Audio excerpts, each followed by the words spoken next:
लताला kidnap करून एका जंगलामध्ये घेऊन जातात. तेव्हा ऐश्वर्या अतिशय रागाने त्या गुंडांना फोन करते आणि बोलते आता ती म्हातारी मेली पाहिजे.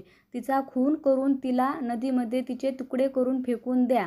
आता ती वाचली नाही पाहिजे. तर तिकडे आपण पाहतो ऐश्वर्याने सांगितल्याप्रमाणे गुंड हे चाकूने लतावर हल्ला करण्याची तयारी करतात.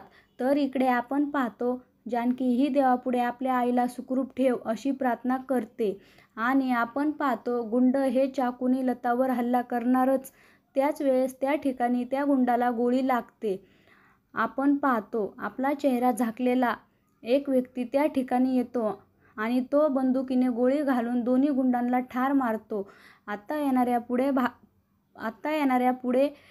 येणाऱ्या भागामध्ये तो व्यक्ती नक्की कोण आहे व त्याने लताला का वाचवले हे पाहणे अतिशय रंजक ठरणार आहे. घरोघरी मातीच्या चुली या मालिकेचे सर्व अपडेट्स पाहण्यासाठी आमच्या चॅनलला लाईक करा, शेअर करा आणि सबस्क्राईब करायला विसरू नका. धन्यवाद.